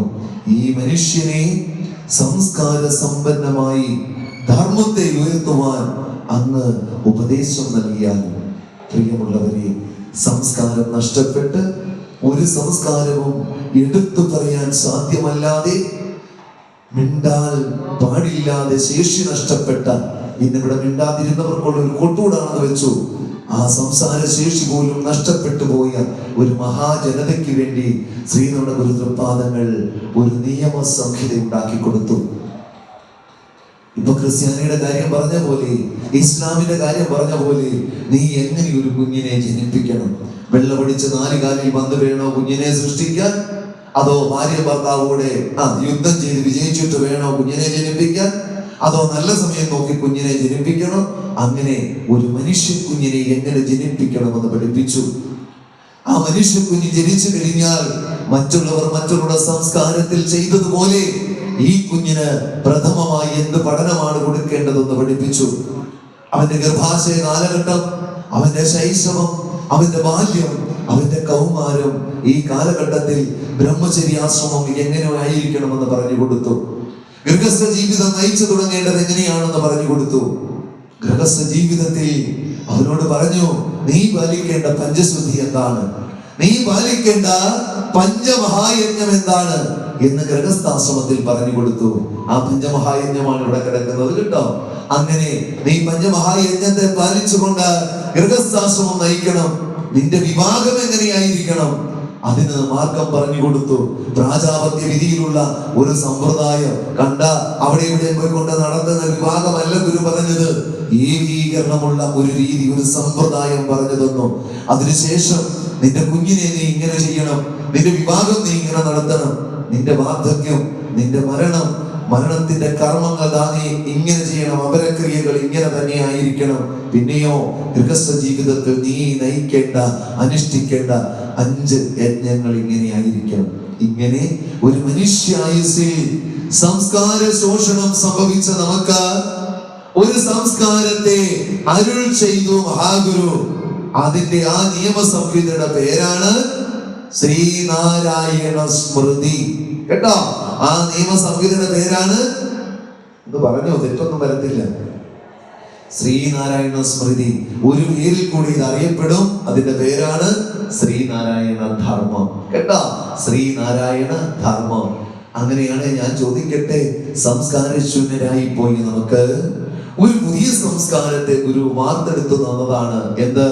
ശ്രീനാരായണ ധർമ്മം. നിങ്ങളുടെ നാട്ടിൽ വണ്ടി ഓടിക്കുന്നവരെയാണോ അതോ വണ്ടിയുടെ അടുക്ക പോയി ഫോട്ടോ എടുക്കുന്നവരെയാണോ ഡ്രൈവർ എന്ന് വിളിക്കുന്നത്? പറ. വണ്ടി ഓടിക്കുന്നവരെ അല്ലേ? വണ്ടി ഓടിക്കണ എന്തറിയണം? ഡ്രൈവിംഗ് അറിയണം. നിങ്ങളൊക്കെ ഈ ശ്രീനാരായണീയർ എന്ന് പറഞ്ഞു കേൾക്കാമല്ലോ. ഗുരുവിന്റെ അടുത്ത് പോയി ഫോട്ടോ എടുക്കുന്നവരുടെ പേരാണോ ശ്രീനാരായണീയര്? ആണോ? അല്ല. ഗുരു പകർന്നു നൽകിയ ഈ ശ്രീനാരായണ ധർമ്മത്തെ പഠിച്ച് അനുഷ്ഠിക്കുന്നവരുടെ പേരാണ് ആര്? ശ്രീനാരായണീയർ. മനസ്സിലായോ? എന്റെ അച്ഛനും അമ്മയും ഈഴവരായത് കൊണ്ട് അവര് ഗുരുവിന്റെ ഫോട്ടോ വീട്ടിൽ വെച്ചത് കൊണ്ട് ഞാൻ ആരാ? ശ്രീനാരായണീയരാണെന്ന് പറഞ്ഞ് നടക്കുക. വണ്ടി ഓടിക്കരുത്, ഇടിച്ച് താഴെ വീടും. മനസ്സിലായോ? കൂടൻ മാണിക്കത്തിൽ നിന്ന് പുറത്തു പോകാനുള്ള കാരണം ഇപ്പൊ പിടികിട്ടിയോ? ഡ്രൈവിംഗ് അറിയാതെ വണ്ടി ഓടിക്കാൻ പോയവന്റെ അവസ്ഥയായി പോയി. പിടികിട്ടിയോ? ഇവിടുത്തെ സമൂഹത്തിന്റെ വ്യവസ്ഥിതി അറിയണമായിരുന്നു. ഈ ക്ഷേത്രങ്ങളിലേക്ക് ഇടിച്ചു കയറുന്നവർ ഓർത്തുകൊള്ളുക. പോവല്ലോ, എല്ലാ അപ്പന്മാരെയും കാണാൻ. കേറ്റുമാനൂർ അപ്പനുണ്ട്, തിരുനക്കര അപ്പനുണ്ട്, അങ്ങനെ ഒത്തിരി അപ്പന്മാരുണ്ടെന്ന് പറഞ്ഞാൽ നടക്കുന്നത്. ഒരപ്പനും നമുക്കില്ലായിരുന്നു. ആ സമയത്താണ് ശ്രീനാരായണ ഗുരു തൃപ്പാദങ്ങൾ ശ്രീനാരായണ സംഹിത, ശ്രീനാരായണ സ്മൃതി, ശ്രീനാരായണ ധർമ്മം നമുക്ക് ഉപദേശിച്ചത്. ആ ശ്രീനാരായണ ധർമ്മത്തെ പഠിച്ച് പരിപാലിക്കുന്ന യോഗത്തിന്റെ പേരാണ് എന്ത്? ശ്രീനാരായണ ധർമ്മ പരിപാലന യോഗം. മനസ്സിലായോ? അത് പരിപാലിക്കാനാണ് 26-ാം നമ്പറായിട്ട് ശ്രീനാരായണ ഗുരു തൃപ്പാദങ്ങൾ നിങ്ങൾക്കൊരു സർട്ടിഫിക്കറ്റ് തന്നത്. ആണോ? ആണോ? അപ്പൊ ഇത് പാലിക്കേണ്ടത് ആരാ? ഞങ്ങളൊക്കെ ഇച്ചിരി കഴിഞ്ഞ് പാലിച്ചാൽ മതി. 3236 ഞങ്ങളുടെ നമ്പര്. ഗുരുവിന്റെ കൈ കൊണ്ടല്ല, നിങ്ങൾ ഗുരുവിന്റെ കൈ കൊണ്ട് മേടിച്ചവരാ, ഓർത്താണ്. അപ്പൊ നിങ്ങൾ നിർബന്ധമായിട്ട് ഇത് പാലിച്ചിരിക്കണം. എന്റെ പൊന്നെ, ഗുരുദേവൻ ഒരു ലൈസൻസ് തന്നിട്ടുണ്ട്, ഒരു സർട്ടിഫിക്കറ്റ്. എന്തിന്റെ സർട്ടിഫിക്കറ്റാ? എനിക്ക് വണ്ടി ഓടിക്കാൻ അറിയത്തില്ലേ, അതുകൊണ്ട് ഈ ധർമ്മത്തെ പഠിക്കാതെ വണ്ടി ഓടിക്കരുത്, ധർമ്മത്തെ പഠിക്കാതെ കുടുംബജീവിതം നയിക്കരുത്, ധർമ്മത്തെ പഠിക്കാതെ കുഞ്ഞുങ്ങളെ സൃഷ്ടിക്കരുത്. ഇപ്പൊ മനസ്സിലായത് നമ്മുടെ കുഞ്ഞുങ്ങളൊക്കെ തലതിരിഞ്ഞു പോയത് എന്തുകൊണ്ടാണെന്ന്. മനുഷ്യ കൃഷി പഠിച്ചില്ല. നമ്മൾ പുളി കുടിച്ചവരാ ബോധമില്ലാത്ത കാര്യം എപ്പോഴും ചെയ്തുകൊണ്ടിരിക്കുന്നത്. ഇച്ചിരി ക്രിസ്ത്യാനിയെ പോലെ ചെയ്യും, ഇച്ചിരി ഇസ്ലാമിനെ പോലെ ചെയ്യും, ഇച്ചിരി ഹിന്ദുക്കളെ പോലെ ചെയ്യും, എല്ലാം ചെയ്തിരിക്കുമ്പോൾ നമ്മുടെ കുഞ്ഞുങ്ങളോ 3 മതത്തിലും പെടാത്തവരായിക്കൊണ്ടിരിക്കുക, ഒരു ബോധവും ഇല്ലാത്തവരായിക്കൊണ്ടിരിക്കുക. ഇതാണ് അവസ്ഥ. നിങ്ങൾ ചിന്തിച്ചു നോക്കി. മതബോധം എന്ന് പറയുന്ന അഭിപ്രായ ബോധമാണ്, സംസ്കാര ബോധമാണ്. മത പുരോഹിതന്മാർ എന്റെ മതം മാത്രമാണ് ശരി എന്ന് പറയുമ്പോൾ ഗുരു പറഞ്ഞത് പല മതസാരവും ഏകമെന്നാണ്. നിങ്ങൾ തിരിച്ചറിയണം, ഗുരുവിന്റെ സംസ്കാരം ജാതിക്കും മതത്തിനും അതീതമായ സംസ്കാരമാണ്. അതുകൊണ്ടാണ് നമ്മളൊക്കെ എല്ലാവരെയും സ്വീകരിക്കാൻ, എല്ലാവരുടെയും ഫോട്ടോ വെക്കാനുള്ള മനസ്സ് കാണിക്കുന്നത്. പ്രിയമുള്ളവരെ, അത്തരത്തിൽ മനസ്സ് കാണിക്കുന്ന നമുക്ക് ഇന്ന് ഇസ്ലാമിൽ നിന്നും ഉണ്ടായ ഒരു വലിയ വിപത്ത്, താന്ത്രികളിൽ നിന്നും ഉണ്ടായ ഒരു വലിയ വിപത്ത്, ഇതൊക്കെയാണ് ഇന്നത്തെ ആനുകാലിക ചർച്ചാ വിഷയങ്ങൾ. ഈഴവനായി ഒരമ്മയുടെ വയറ്റിൽ ജനിച്ചതിന്റെ പേരിൽ ഇതാ കൂടൽമാണിക്യം ക്ഷേത്രം നമ്പൂതിരികൾ, പണ്ടത്തെ അങ്ങ് കോണൂര് വലിച്ചു കെട്ടിയ നമ്പൂതിരികൾ ഇതാ ഒരു മകനെ പുറത്താക്കി. അതാണ് കൂടൽമാണിക്യത്തിന്റെ അവസ്ഥ. അത് തെറ്റാണെന്ന് നമ്മൾ പറഞ്ഞു. എല്ലാ നമ്പൂതിരികളെയും കുറിച്ച് പറയുന്നില്ല കേട്ടാ. പക്ഷേ ഇപ്പോഴും മനസ്സിലെ ജീർണത മാറാത്തവർ ഇപ്പോഴും ഉണ്ട്. അതിന്റെ ഉത്തമ ഉദാഹരണമാണ് കൂടൽമാണിക്യം. വാസുവൻ ചേട്ടൻ നമ്മുടെ പറഞ്ഞ വാക്കതാണ്, ഇന്നും ജീർണത മാറാത്ത. അവിടെ കുമാരനാശാൻ ഒരിക്കൽ മാതങ്കിയെയും ഇല്ലേ, അതോടൊപ്പം തന്നെ ബുദ്ധഭിക്ഷുമായി ആനന്ദനെയും ചേർത്തുകൊണ്ട് സംസാരിച്ചു. അവിടെ ജാതിയുടെ അതിർവരമ്പുകൾ കടന്ന് അവിടെ രണ്ടുപേരും സംയോജിക്കുന്ന അവസ്ഥ. എന്തിനായിരുന്നു അത്? ഓർത്തു നോക്കുക. മാപ്പിള ലഹരി എന്തായിരുന്നു? അന്തർജനവും ഒരു പുലയിലുമായിട്ടുള്ള അടുപ്പം. നിങ്ങൾ ചിന്തിച്ചു നോക്കി. ഇങ്ങനെ ഓരോ കാര്യങ്ങളും സവിസ്തരം പറഞ്ഞതിന്റെ പേരിൽ അന്നും ഇത് തന്നെയായിരുന്നു അവസ്ഥ, നമ്മളെ പുറത്താക്കുക. ഇന്നും കുമാരനാശാന്റെ മരണം അത് മനഃപൂർവ്വമാണെന്ന് പറയുന്ന കാലഘട്ടമാണ്. ഇന്നും ഏടുകൾ തേണ്ടിയിട്ട് തിരിച്ചറിയാത്ത, തെളിയാത്ത മരണമാണ് റിഡീമർ ബോട്ട് അപകടം എന്ന് നിങ്ങൾ മനസ്സിലാക്കിക്കൊള്ളുക. കാര്യം എന്താ? അവിടെ ആ ബോട്ട് പോയ ചാലിൽ താഴെ പടം വലിച്ചു കെട്ടിയിരുന്നു. കാരണം എന്താ? മാപ്പിള ലഹരിയെ കുറിച്ച് ദുരവസ്ഥയിലൂടെ കുമാരനാശാൻ മുഹമ്മദീർ എന്ന പേരെടുത്തുകൊണ്ട് ശക്തമായി എഴുതിയതിന്റെ പേരിൽ മരണമുണ്ടായി. ഇന്ന് നിങ്ങൾ ഓർത്തു നോക്കിയേ. ഇന്നലെ നമ്മുടെ ജനറൽ സെക്രട്ടറി ഒരു സത്യം തുറന്നു പറഞ്ഞു. എന്ത് തെറ്റാ പറഞ്ഞത്? ഞാൻ ഒരു വേദിയിൽ വെച്ച് പറഞ്ഞു, ഇവിടെ ഗവൺമെന്റ് സ്കൂളിൽ പഠിച്ചിട്ടുള്ളവർ, ഗവൺമെന്റ് സ്കൂളിൽ പഠിച്ചിട്ടുള്ളവർ ഉണ്ടല്ലോ ഇല്ലേ? ഉണ്ട്. ഞാനും ഗവൺമെന്റ് സ്കൂളിലാണ് പഠിച്ചത് കേട്ടോ, അല്ലാതെ ഒരു മോസ്കോയിലും അല്ല പഠിച്ചത്, ഗവൺമെന്റ് സ്കൂളിലാണ്. ഞാൻ ചോദിക്കട്ടെ, ഗവൺമെന്റ് സ്കൂളിൽ നമുക്ക് ഏറ്റവും കൂടുതൽ ഇന്റർവെല്ല് കിട്ടുന്ന ദിവസം ഏതാ? വെള്ളിയാഴ്ച. ശുക്രനായതുകൊണ്ടാണോ? ആണോ? അതോ ദേവിയുടെ ദിവസം ആയതുകൊണ്ടായിരുന്നോ? അല്ലല്ലോ. ഞാൻ പഠിച്ചതേ ചങ്ങനാശ്ശേരി ഗവൺമെന്റ് സ്കൂളിലാണ്, പുഴവാതില്. എന്റെ ക്ലാസ്സിൽ ഏറ്റവും കൂടുതൽ മറ്റു മതസ്ഥര. പക്ഷേ അവിടെ 5ഓ 7ഓ കുട്ടികൾ ഇസ്ലാം കുട്ടികൾ ഉണ്ടായിരുന്നു. അന്ന് എനിക്കറിയില്ല. പക്ഷേ വെള്ളിയാഴ്ച ദിവസം 12 ആകുമ്പോൾ ബെല്ലടിക്കും, 2:30 ക്ലാസ് തുടങ്ങും. അപ്പോഴാണ് നമ്മൾ എന്ത് ചെയ്യും? ഓ, എന്തൊരു സന്തോഷമാ. കാരണം എന്താ? ഇന്റർവെൽ വന്നതിന് സന്തോഷമാ. ഇട്ട ഉടനെ ഓടുക, നട്ടുച്ച വെയിലത്ത് അവിടെ മാവേലെറിയുക, കുട്ടി പോലും കളിക്കുക. എന്തൊക്കെ കളിയായിരുന്നെന്നറിയാമോ? പക്ഷേ ആ ക്ലാസ്സിലുണ്ടായിരുന്ന 5ഓ 7ഓ ഇസ്ലാം കുട്ടികളെ ഉണ്ടായിരുന്നു. അവർ തൊട്ടപ്പുറത്ത് പഴയ പള്ളിയിലേക്ക് പോകും. വിദ്യാഭ്യാസത്തോടൊപ്പം അവന്റെ മതപഠനവും പ്രാർത്ഥനയും നിസ്കാരവും നടത്തി. ശരിയാണോ ഞാൻ പറഞ്ഞത്? തെറ്റാണോ? ആ, ശരിയാണല്ലോ. സ്കൂളിൽ പോയവരുണ്ട്. സ്കൂളിൽ പോയവരെല്ലാരും ഗവൺമെന്റ് സ്കൂളിൽ പോയവരുണ്ടെന്നാ പറഞ്ഞത് കേട്ടോ. അപ്പൊ അവർക്കത് മനസ്സിലാവും. പക്ഷെ അന്നിതൊന്നും അറിയില്ല. കാലം കഴിഞ്ഞപ്പോഴാണ് മനസ്സിലായത് അവർ അവരുടെ വിദ്യാഭ്യാസത്തോടൊപ്പം മതപഠനവും നടത്തി. നമ്മൾ വിദ്യാഭ്യാസത്തോടൊപ്പം കല്ലെറിഞ്ഞു പഠിച്ചു, മാവേലി പറഞ്ഞു, കുട്ടിയും കോലും കളിച്ചു പഠിച്ചു. അവരും വളർന്നു, നമ്മളും വളർന്നു. അവർ പഠിച്ച് വളർന്ന് കളക്ടറായി, MLA ആയി, മറ്റ് പല സ്ഥാനങ്ങളിലേക്ക് വന്നു. നമ്മളും പഠിച്ചു വളർന്നു. എന്തായെന്ന് ഞാൻ പറയുന്നില്ല. അവര് പഠിച്ചു വളർന്ന് MLA ആയി, മന്ത്രിയായപ്പോൾ നമുക്കുള്ളത് ഞമ്മക്ക്. കാര്യം എന്താ? അവൻ എത്ര പഠിച്ചാലും അവന്റെ മനസ്സിൽ മതേതരത്വം വരില്ല. കാര്യം എന്താണെന്നറിയാമോ? അവൻ വിദ്യാഭ്യാസത്തോടൊപ്പം എന്നും കൂടെ കൊടുത്തുകൊണ്ടേയിരുന്നു ആ മതപഠനവും. ഓർക്കുക, 52 കുട്ടികളുള്ള എന്റെ ക്ലാസ്സിൽ 45 കുട്ടികൾ മറ്റു മതസ്ഥർ. 7 കുട്ടികൾക്ക് വേണ്ടി എന്റെ എന്തോരം സമയം ഞാൻ കളഞ്ഞിട്ടുണ്ടെന്ന് ഓർക്കുന്നു. നോക്കുക, ഞാൻ കളിക്കാൻ മാറി നിന്നുകൊണ്ട് എന്റെ എന്തോരം സമയം അവർക്ക് വേണ്ടി കൊടുത്തിട്ടുണ്ട്. ഒരു അസഹിഷ്ണുതയും ഒന്ന് തോന്നിയിട്ടില്ല, സന്തോഷമേ തോന്നിയിട്ടുള്ളൂ. പക്ഷേ അവർ പഠിച്ചു, നമ്മളും പഠിച്ചു. അവർ പഠിച്ചു വളർന്ന ഓരോ സ്ഥാനങ്ങളിൽ, കീഴ്പ്പെടുത്തലുകളിൽ കയറിയിരിക്കുമ്പോൾ, അവരുടെ മതത്തിന് മാത്രമുള്ള കാര്യങ്ങൾ ചെയ്യുമ്പോൾ, നിങ്ങൾക്ക് വേണ്ടി കളിക്കാൻ മാറുന്ന സമയം ചെലവഴിച്ച നമ്മൾ ഞങ്ങൾക്ക് വേണ്ടത് തരണമെന്ന് പറയുന്നതാണോ വർഗീയത? നിങ്ങൾ പറ, അതാണോ വർഗീയത? അതല്ലേ ജനറൽ സെക്രട്ടറി പറഞ്ഞത്? ഇത് ഞാൻ പണ്ട് പറഞ്ഞതിന് കുറെ ആളുകൾ വിളിച്ച് ഭീഷണിയൊക്കെപ്പെടുത്തി. ഓ, ജാകുമോ ഞാനോ വിചാരിച്ചു. ഇന്നലെ ജനറൽ സെക്രട്ടറി ഇതേ പറഞ്ഞുള്ളതേ. ഈ നോമ്പ് കാലഘട്ടത്തിൽ ഞാൻ കണ്ടതാണ്. ഞാൻ പലയിടത്ത് ക്ലാസ് എടുക്കാൻ പോകുന്നതാ. വടക്കൻ മേഖലയിലേക്ക് ക്ലാസ് ചെന്നപ്പോൾ അവിടെ ഒരു മാപ്പിള ഗവൺമെന്റ് സ്കൂളുണ്ട്. അവിടെ മാപ്പിളമാര് മാത്രം പഠിക്കുന്നതല്ല, മറ്റു കുട്ടികളും പഠിക്കുന്നുണ്ട്. പക്ഷേ റംസാൻ കാലഘട്ടത്തിൽ ആ സ്കൂളിൽ ഉച്ചക്കഞ്ഞി വെക്കില്ല. അപ്പൊ നോർത്ത് നോക്കിയേ, നിങ്ങൾ നോമ്പെടുക്കുമ്പോ നിങ്ങളുടെ നാട്ടിലെ ആർക്കും കഞ്ഞി കൊടുക്കാറില്ലേ? അതോ ആര് മീൻ കൂട്ടണമെന്ന് പറയുമോ, ആര് ഇറച്ചി കൂട്ടണമെന്ന് പറയുമോ? നിങ്ങൾ നോർത്ത് നോക്കി. പക്ഷേ അവരുടെ നോമ്പ് കാലത്ത് ആ സ്കൂളിൽ മറ്റുള്ളവരുടെ അവകാശങ്ങൾ കൂടി നിഷേധിച്ചുകൊണ്ട് ഉച്ചക്കഞ്ഞി വരെ നിഷേധിച്ച കാഴ്ചകൾ കണ്ടില്ലേ? ഞാൻ ഈയിടെ നമ്മുടെ മൂന്നാർ അടിമാലി ഒരു ക്ലാസ്സിന് പോയി. അവിടെ ഒരു ക്രിസ്ത്യൻ സഭയുടെ ക്ലാസ്സിലാണ് പോയത്, ഹോട്ടൽ മാനേജർ സ്കൂള്. അപ്പൊ അവിടെ ചെന്നപ്പോ എന്നോട് ഉച്ചഭക്ഷണത്തിന് അവിടുത്തെ അച്ഛൻ ചോദിച്ചു, പള്ളിയിലെ അച്ഛൻ, പോർക്ക് കഴിക്കുമോ എന്ന് ചോദിച്ചു. പന്നി ഞാൻ പറഞ്ഞില്ല. ഞാൻ ചോദിച്ചത് ഇത് സ്പെഷ്യൽ വിഭവമാണോ? അപ്പൊ എന്നോട് പറയുകയാണ്, എന്റെ പൊന്നെ ഉറക്കം പറയണ്ട, കാര്യം അടിമാലി സിറ്റിയിൽ പോർക്ക് കിട്ടില്ല. ഞാൻ ചോദിച്ചു അതെന്താ? ഇവിടെ ഇസ്ലാമാണ് കൂടുതൽ, ഇവിടെ വിൽക്കാൻ പോലും സമ്മതിക്കില്ല. നിങ്ങൾ ചിന്തിച്ചേ, ഇതാണോ മതേതര കേരളം? ഇതാണോ സ്വർഗം എന്ന് പറയുന്നത്? ഇതാണോ സ്വാതന്ത്ര്യം എന്ന് പറയുന്നത്? അവരുടെ കാര്യത്തിന് മാത്രം ഏകാധിപത്യവും മറ്റുള്ളവരുടെ ഒന്നുമില്ലാത്ത അവസ്ഥ. ഇതാണ് ഇന്നലെ ജനറൽ സെക്രട്ടറി എന്ന് പറഞ്ഞത്. ഇവിടെ മതപരമായ വേർപാടിൽ മലപ്പുറത്തേക്ക് ചെന്നാൽ നമുക്കൊരു സ്കൂളെങ്കിലും ഉണ്ടോ?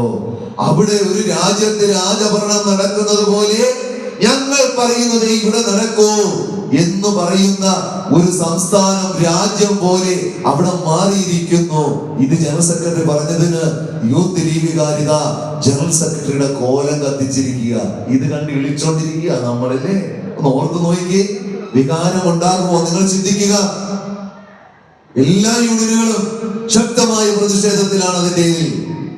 കാരണം ഇവിടെ ഈ സംഗതിയെ ശക്തമായി നയിച്ചുകൊണ്ട് ഇന്ന് ഈഴവനാണെന്ന് അഭിമാനത്തെ നമ്മളെ പറയിപ്പിക്കാൻ മനസ്സ് കാണിച്ചത് ജനറൽ സെക്രട്ടറി അല്ലേ?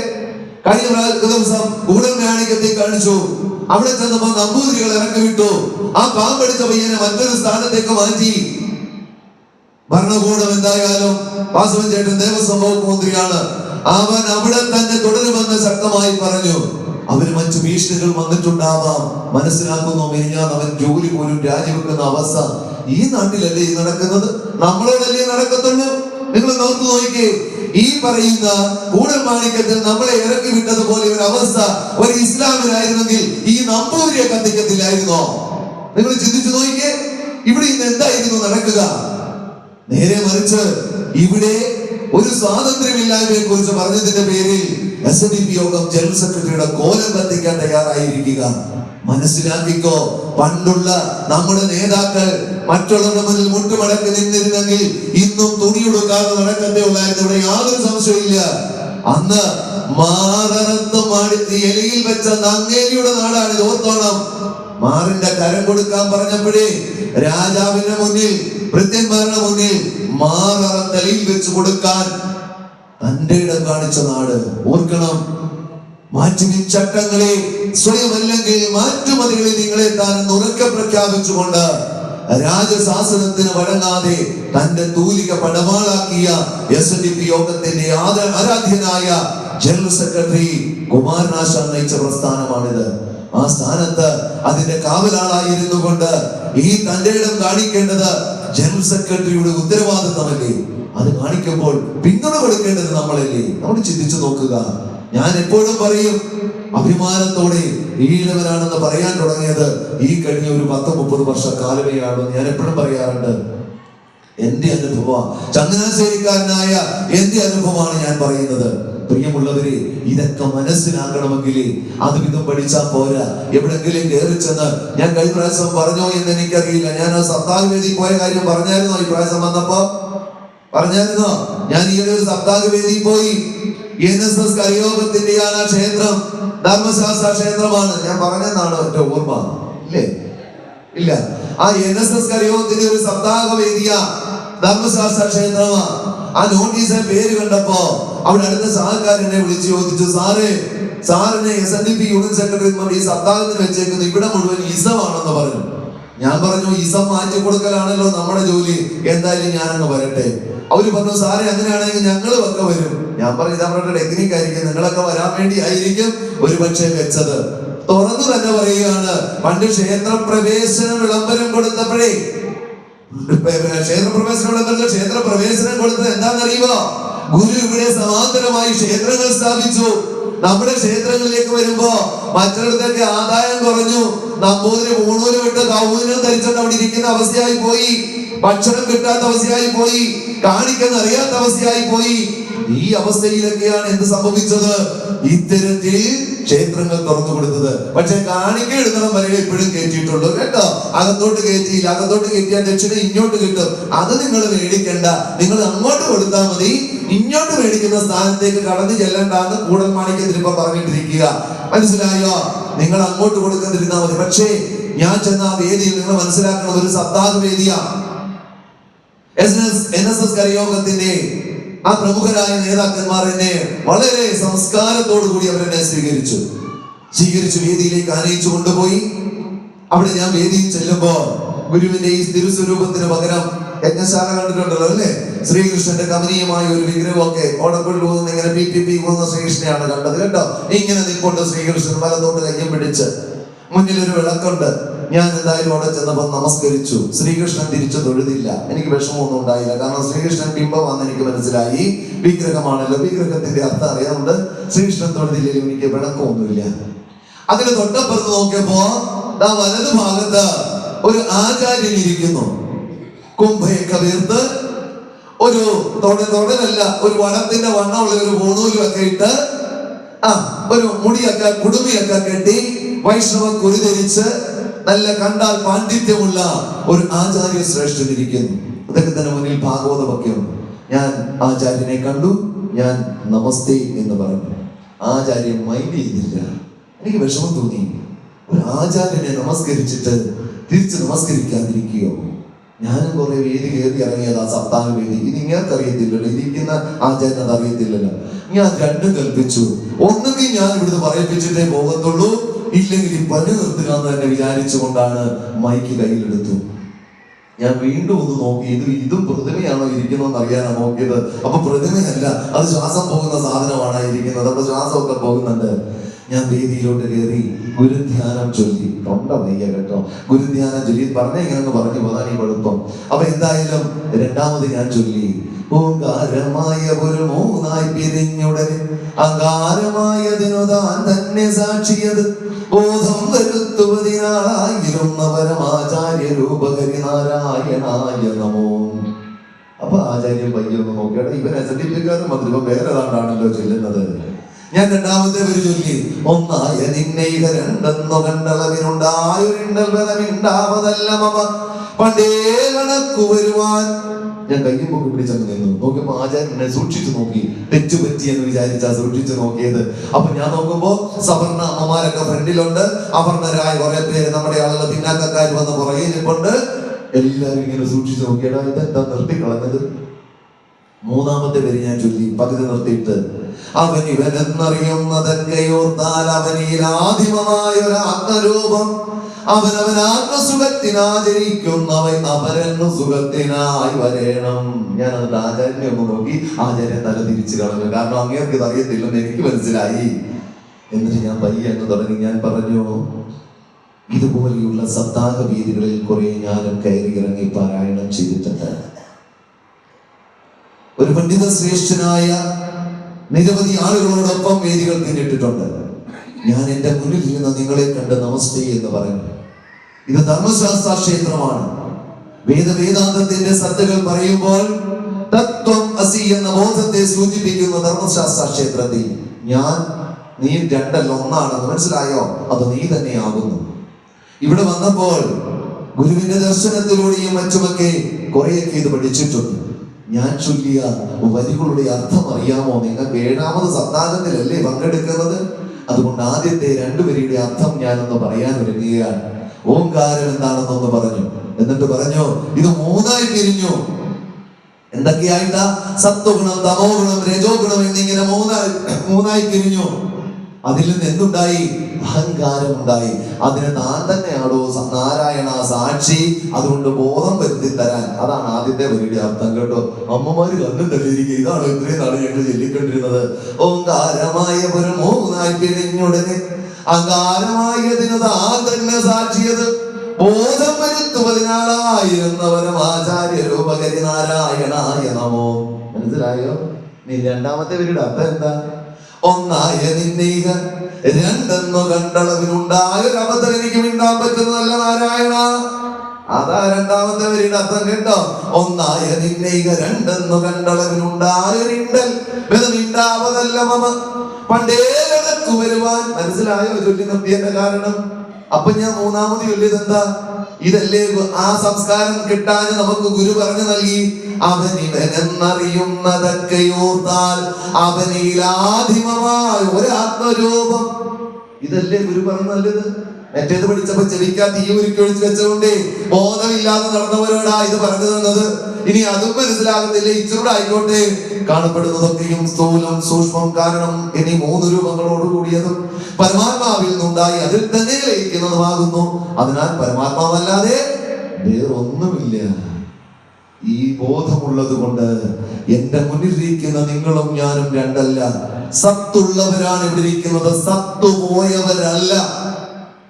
ആ സത്തും ഈ സത്തും എന്ന് പറഞ്ഞാൽ ആത്മചൈതന്യം ഒന്നിൽ നിന്നുണ്ടായതാണെന്ന ബോധമുള്ളത് കൊണ്ടാണ് ഞാനുമല്ല നീയുമല്ല നാം ഒന്നാണെന്ന സൂചകമായി ഈ ഭാരത സംസ്കാരത്തിൽ നാം കാണിക്കുന്ന ഒരു സിമ്പലാണ് എന്ത്? നമസ്തേ എന്ന് പറഞ്ഞാൽ ഞാനുമല്ല നീയുമല്ല നാം ഒന്നാണെന്ന്. മനസ്സിലായോ? ഇത് കണ്ടിട്ട് ഞാൻ നിങ്ങളോട് നമസ്തേ പറഞ്ഞിട്ട്, നിങ്ങൾ ഒരാളെ കണ്ട് നമസ്തേ പറഞ്ഞിട്ട് അവർ തിരിച്ചു പറഞ്ഞില്ലെങ്കിൽ എന്ത് വിചാരിച്ചോണം? കേട്ട ആൾക്ക് എന്ത് ബോധമില്ല? അദ്വൈത ബോധമില്ല എന്ന് മനസ്സിലാക്കിക്കോണം.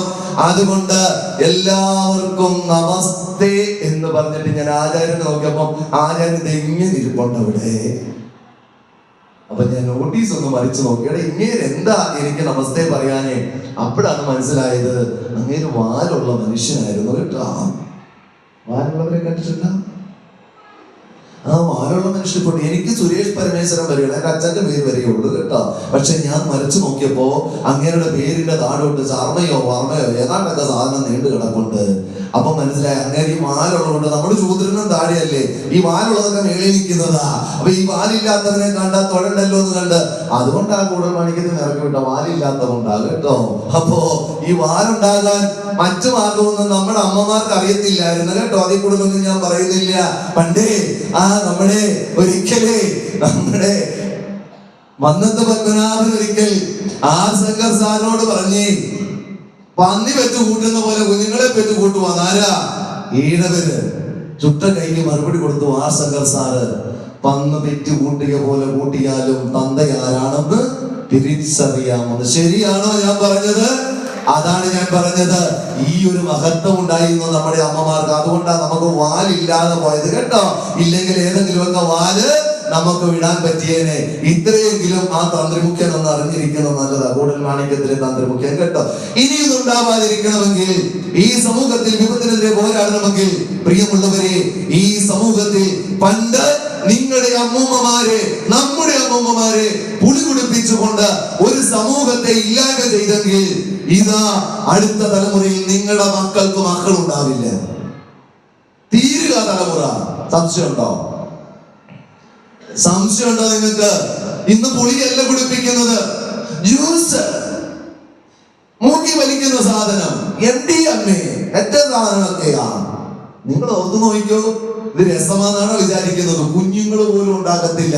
ലക്ഷ്യം ദീർഘവീക്ഷണമാ. അവര് നട്ടത് നെല്ലല്ല, അവര് നട്ടത് ചേനയല്ല, അവര് നട്ടത് വലിയ വടവൃക്ഷമാ. അവര് കുറെ കാലം കഴിഞ്ഞിട്ടാണ് ഫലം. അന്നീ ഒറ്റ സാധനവും കിടക്കത്തില്ല. തേക്കിന്റെ താഴെ വല്ലതും കിടക്കുവോ? നിങ്ങൾ കണ്ടിട്ടുണ്ടോ? അവര് തേക്കാ വെച്ചിരിക്കുന്നത്. ഇപ്പൊ നിങ്ങൾ ഓർക്കും, ഓ ഇടയ്ക്ക് 2 വാഴ നടാ, ഇടയ്ക്ക് 2 കപ്പ, നമുക്ക് ഈ കപ്പയും വാഴ തിന്നോണ്ടിരുന്നാ മതിയല്ലോ. അവര് തേക്കാണ് നട്ടിരിക്കുന്നത്. ഒറ്റ ഒരു സാധനവും കുരുക്കത്തില്ല അവിടെ. ഈ വൃക്ഷം മാത്രമേ കാണൂ. ഇത്തരത്തിലേക്കാണ് ഈ സമൂഹം ഇന്ന് പോയിക്കൊണ്ടിരിക്കുന്നതെന്ന് മനസ്സിലാക്കിക്കൊള്ളുക. അതുകൊണ്ട് നമ്മുടെ മക്കളെയൊക്കെ ബോധവൽക്കരിക്കണം. എടാ മോനെ, ഇവിടെ ഇത്തരത്തിലുള്ള കേസുകളിൽ വിതരണക്കാരിൽ പിടിക്കപ്പെടുന്നത് മുഴുവൻ ആര്? പത്രം എടുത്ത് നോക്കിയിട്ട് പറഞ്ഞാൽ മതി. സുരേഷ് പരമേശ്വരന്റെ വാക്കൊന്നും കേൾക്കണ്ട. ഇത് വിതരണം ചെയ്യുന്നവരിൽ ഏറ്റവും കൂടുതൽ പിടിക്കപ്പെടുന്നത് ഏത് മതസ്ഥരാണെന്ന് നിങ്ങൾ നോക്ക്. എന്നാൽ ഇതിന്റെ ഉപയോക്താക്കളിൽ ഏറ്റവും കൂടുതൽ ഹോസ്പിറ്റലുകളിലും മരണത്തിനും കീഴടങ്ങുന്നത് ഏത് മതസ്ഥരാണെന്ന് നിങ്ങൾ നോക്ക്. എന്നിട്ട് ഞാൻ പറഞ്ഞതിനെ നിങ്ങൾ വിലയിരുത്തിയാൽ മതി. ഓർത്തുകൊള്ളുക, സമൂഹം വലിയ വിപത്തിലേക്കാണ് പോകുന്നത്. അതുണ്ടാവാതിരിക്കണമെങ്കിൽ ഭഗവാൻ കൽപ്പിച്ചരുളിയ ഈ കൊച്ചു പുസ്തകം എടുത്ത് കൈ പിടിക്ക്. എവിടെ പോകുമ്പോഴും അത് കളയാതെ, ഏത് നാട്ടിൽ പോയാലും ആ പുസ്തകത്തിൽ പറഞ്ഞിരുന്ന അനുസരിച്ച് നിങ്ങളൊന്ന് ജീവിക്ക്. അതല്ലേ അവർ ചെയ്തത്. ഒരു പുസ്തകത്തിൽ ഒരു കൈ രാമായണം, ഒരു കൈ ഭാഗവതോ, ഒരു കൈ മുരുകന്റെ എടുത്ത് വെച്ചോണ്ട് നടക്കണ്ട. ശ്രീനാരായണ ധർമ്മം എന്ന് പറയുന്ന ഒരൊറ്റ നിയമസംഹിത മതി. എല്ലാ മതത്തിന്റെയും എല്ലാ വേദത്തിന്റെയും സത്തുണ്ട് അതിനകത്ത്. ഒരു കുഞ്ഞിനെ എങ്ങനെ ജനിപ്പിക്കണമെന്നതിൽ പറഞ്ഞു തരുന്നുണ്ട്. ഒരു കുഞ്ഞിന്റെ ഗർഭകാലഘട്ടം തുടങ്ങി എല്ലാത്തെയും പറഞ്ഞിരുന്നുണ്ട്. അതാണ് ഇവിടെ പറഞ്ഞ ഗൃഹസ്ഥാശ്രമം. ഓർത്തുകൊള്ളുക. പഞ്ചമഹായജ്ഞം, ഗൃഹസ്ഥാശ്രമത്തിൽ പാലിക്കേണ്ട 5 യജ്ഞങ്ങൾ. 1 ബ്രഹ്മയജ്ഞം. ബ്രഹ്മയജ്ഞം എന്ന് പറഞ്ഞാൽ നീ ആരാണെന്ന് തിരിച്ചറിയുന്ന അറിവ് സമ്പാദിക്കുന്ന മഹായജ്ഞം. അറിവ് പകരുന്നതാണ് യജ്ഞം. നിങ്ങളുടെ കുഞ്ഞുങ്ങളെ നീ ആരാണെന്ന് പഠിപ്പിക്കണം. നിന്റെ അച്ഛനാര്, നിന്റെ അമ്മയാര്, നീ എങ്ങനെ ജനിച്ചു, നീ എങ്ങനെയൊക്കെ ആയിരിക്കണം എന്ന് പഠിപ്പിക്കുന്ന യജ്ഞം, അറിവിന്റെ യജ്ഞം, ബ്രഹ്മയജ്ഞം. ബ്രഹ്മത്തെ അറിയുന്ന യജ്ഞം. ബ്രഹ്മം എന്ന് പറഞ്ഞാൽ അഹം ബ്രഹ്മാസി, ഞാൻ ബ്രഹ്മം തന്നെയാകുന്നു. തത്വം അസി, നീയും അത് തന്നെയാകുന്നു. എന്നിലും നിന്നിലും നിറഞ്ഞു നിൽക്കുന്ന ആ സത്യത്തിന്റെ പൊരുൾ, അതാണ് ബ്രഹ്മം. അതിനെ കുറിച്ച് അറിയുന്ന യജ്ഞം ബ്രഹ്മയജ്ഞം. പഠിപ്പിക്കുക കുട്ടികൾക്ക്. 2ാമത്തെ യജ്ഞം ദേവയജ്ഞം. എന്താണ് ദേവപൂജ, എന്താണ് കർമ്മങ്ങൾ, അതാണ് നമ്മൾ ഇവിടെ അനുഷ്ഠിക്കുന്നത്. അതിൽ പറഞ്ഞത്, ഇതിൽ പറഞ്ഞത്, സ്മൃതിയിൽ പറഞ്ഞത് കണ്ട് നാടുനീളെ മണി കെട്ടാനും തുണി കെട്ടാനും ഓടി നടക്കാതെ, അന്ധവിശ്വാസത്തിലേക്കും അനാചാരങ്ങളിലേക്കും പോകാതെ നീ ഹോമം ചെയ്യ്. ഓം അഗ്നേരവയ തേജസ്തത്രാമം അദസ്ത്വം പ്രത്യക്ഷം ബ്രഹ്മാസി ത്വദീയ ഇന്ദ്രിയാണി മനോബുദ്ധിരിതി സപ്തജുഹാഹ ത്വയി വിഷയായി സമിതോ ജുഹോമി അഹമിത്യാദ്യം ജുഹോമി ത്വം നഹ പ്രസീദ പ്രസീദ ശ്രേയശ്ച പ്രേയശ്ച പ്രയച്ഛ സ്വാഹ. ഓം ശാന്തി ശാന്തി ശാന്തി. മതി. നിന്റെ ജീവിതത്തിലെ വാക്കുകൊണ്ടും നിന്റെ കർമ്മം കൊണ്ടും എല്ലാം കൊണ്ടും ചെയ്ത ഞാൻ എന്ന ഭാവത്തെ ഉൾപ്പെടെ ഹോമിക്കുന്ന മഹാഹോമം സ്വന്തമായി ഒന്ന് ചെയ്യ്. 100 വർഷമായി പകർന്നു നൽകിയിട്ട് ഇതുവരെ പഠിച്ചോ? ഇത്രയേ ഉള്ളൂ. ഗുരുദേവരക്ഷാർച്ചന, ഗുരുദേവന്റെ അഷ്ടോത്തര നാമം ഉപയോഗിച്ചുകൊണ്ട് നമുക്കും ചെയ്യാം. ഞാൻ ഈ പറഞ്ഞ ഹോമം ദിവസവും വീട്ടിൽ ചെയ്യാം. എന്തിനാ ലോകം മുഴുവൻ ഓടി നടക്കുന്നത്? കണ്ടവർ കൊണ്ട് പൈസ കൊടുത്തിട്ട് കണ്ടവരുടെ തൊഴിൽ കൊള്ളാൻ വേണ്ടിയോ? ഒരു തൊഴിൽ കൊള്ളാനും പോകണ്ട, വീട്ടിലിരുന്നാ മതി. ദേവയജ്ഞം പഠിച്ചു ചെയ്യൂ. 3 മാനുഷയജ്ഞം. ഗുരുപൂജ ചെയ്തിട്ടുള്ളവരൊന്ന് കൈപൊക്കിക്ക്. ഗുരുപൂജ നടത്തിയിട്ടുള്ളവരൊന്ന് കൈപൊക്കുക. ആളുടെ ഗുരുപൂജ നടത്തിയിട്ടില്ല ഇവിടെ ആരും? കൈതാത്തിട്ടു. സന്തോഷം കേട്ടോ. എവിടാ നടത്തിയേക്കുന്നത്? ശാന്തിമാരുണ്ടോ? അതാ ഞാൻ ചോദിച്ചേ. ഗുരുപൂജ നടത്തിയിട്ടുണ്ടോ? എവിടെ നടത്തിയേക്കുന്നത്? ഇടത്തോട്ട് കൈകൊണ്ട് ഇവിടെ നടത്തിയിട്ടുണ്ട്. പിന്നെ സാഗെ പിണങ്ങുമ്പോ ഞങ്ങൾ ശിവഗിരിയിലും പോയി നടത്തിയിട്ടുണ്ട്. പിന്നെ ഞങ്ങൾ നാഗമ്പടത്ത് നടത്തിയിട്ടുണ്ട്. കഴിഞ്ഞ ആഴ്ചയില് ഞാൻ മെഴുവേലി കോളേജിൽ ഒരു ക്ലാസ്സിന് പോയി. അവിടെ ബി എഡ് ടീച്ചേഴ്സിന്റെ ക്ലാസ് നടക്കുന്നുണ്ട്. അപ്പൊ അവരുടെ ട്രെയിനിങ് ഒരു കോച്ചിങ് കൊടുക്കാൻ പോയത്. അപ്പൊ അവിടെ ചെന്നപ്പോ ഫ്രണ്ടിൽ ടീച്ചർമാരൊക്കെ ഇങ്ങനെ മിടുക്കുകളായി പഠിപ്പിക്കാൻ തയ്യാറെടുത്തിരിക്കുക. അപ്പൊ ഞാൻ ഒരു ചോദ്യം ചോദിച്ചു, ആരാണ് ടീച്ചറൊക്കെ ഉണ്ടല്ലോ ഇവിടെ അല്ലേ? അപ്പൊ ഞാൻ അവിടുത്തെ ടീച്ചർമാരോട് ചോദിച്ചു, ആരാണ് ടീച്ചർമാരെ നിങ്ങളുടെ ആദ്യത്തെ അധ്യാപിക? പെട്ടെന്ന് മറുപടി പറയാൻ പറഞ്ഞു. ഒരു ടീച്ചർ ചാടി എഴുന്നേറ്റിട്ട് പറഞ്ഞു, മേരി ടീച്ചർ. ഞാൻ ഒറ്റ കൂവിച്ചേ കൊടുത്തു. എല്ലാവരും ഇതിനകത്തിനാ കൂവിയത്. ഞാൻ പറഞ്ഞു, നാളെ പിള്ളേരെ നിങ്ങളെ കൂവാതിരിക്കാൻ വേണ്ടിയാണ് ഞാനൊരു ട്രെയിനറല്ലേ, ഞാൻ കൂവി കേൾപ്പിച്ചത്. ഇത് ഉത്തരം പറഞ്ഞാൽ പിള്ളേർ കൂവും. കാരണം പിള്ളേരെ ഞാൻ പഠിപ്പിച്ചോണ്ടിരിക്കുക. ആദ്യത്തെ ഗുരു ആരാണ്? ആദ്യത്തെ ഗുരു ആരാ? ആരാ? അമ്മ. ആരാ? അമ്മ. പൂജ ചെയ്തിട്ടുള്ളവരൊന്ന് കൈപൂജിക്കുക. ഗുരുപൂജ ചെയ്തിട്ടുള്ളവരൊന്ന് കൈപൂജിക്കുക. അമ്മയ്ക്ക് പോയി പൂജ ചെയ്തിട്ടുണ്ട്. എവിടാണോ അമ്മയ്ക്ക് പൂജ ചെയ്തേ? തെക്കോട്ടും വലത്തോട്ടും നോക്കാതെ അമ്മയ്ക്ക് പൂജ ചെയ്തിട്ടുള്ളവർ കൈപ്പൊക്ക്. എന്നാ ചെയ്ത്? ചത്ത് കഴിഞ്ഞ് പൂജ ചെയ്തിട്ടുണ്ടായിരിക്കും അല്ലേ? ഒരു കൂട്ട നമസ്കാരം കഴിച്ചേക്കാൻ, ഒരു പിതൃപൂജ ചെയ്തേക്കാൻ അമ്മയ്ക്ക്, ജീവിച്ചിരിക്കുന്ന അമ്മയ്ക്ക്. ചത്ത് കഴിച്ച് ചെയ്യുന്ന പൂജക്കല്ല പറയുന്നത് കേട്ടാ.